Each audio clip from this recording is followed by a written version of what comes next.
अचरी चढ़ायब झालीदार हे मैया खोलियो के बारी। अचरी चढ़ायब झालीदार हे मैया खोलियो के बारी। खोलियो के बारी माहे खोलियो के बारी। खोलियो के बारी माहे खोलियो के बारी। अचरी चढ़ायब झालीदार हे मैया खोलियो के बारी। अचरी चढ़ायब झालीदार हे मैया खोलियो के बारी। DJ Sumit Satish रईमा। DJ Sumit Satish रईमा। DJ Sumit Satish रईमा।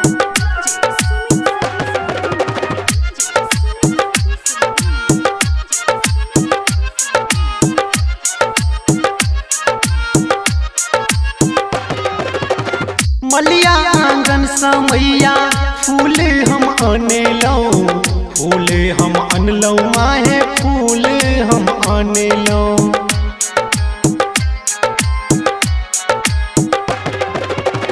मलिया आंगन समैया फूल हम अनलौ। फूल हम अनलौ माहे फूल हम अनलौ। गुथ गुथ के माला पहिरायब हे मैया खोलियो के बारी। अचरी चढ़ायब झालरदार हे मैया खोलियो के बारी।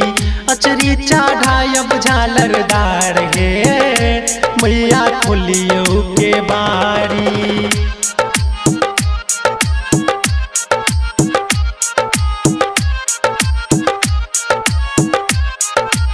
अभी आप सुन रहे हैं झंझारपुर से मिथिला रिकॉर्डिंग स्टूडियो की शानदार प्रस्तुति।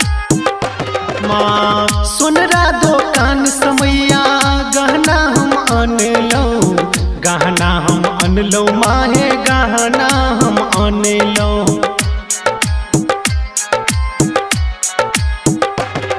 माँ सुनरा दुकान समैया गहना हम अनलौ। गहना हम अनलौ माहे गहना हम अनलौ। मनसा आहा के हम सजायब हे मैया खोलियो के बारी।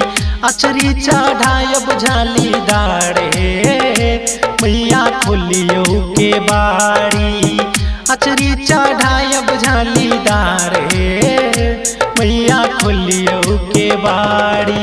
DJ Sumit Satish रईमा। DJ Sumit Satish रईमा। DJ Sumit Satish रईमा। DJ Sumit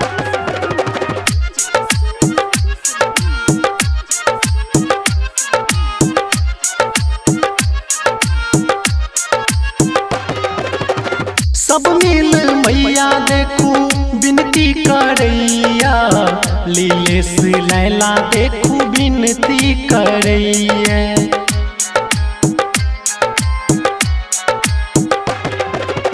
सब मिल मैया देखू बिनती करैया। लीले से लैला देखू बिनती करैया। ओपी के सुनियो पुकार हे मैया खोलियो के बारी। अचरी चढ़ायब झालरदार हे मैया खोलियो के बारी। अचरी चढ़ायब झालरदार हे मैया खोलियो के बारी। Mithila recording studio.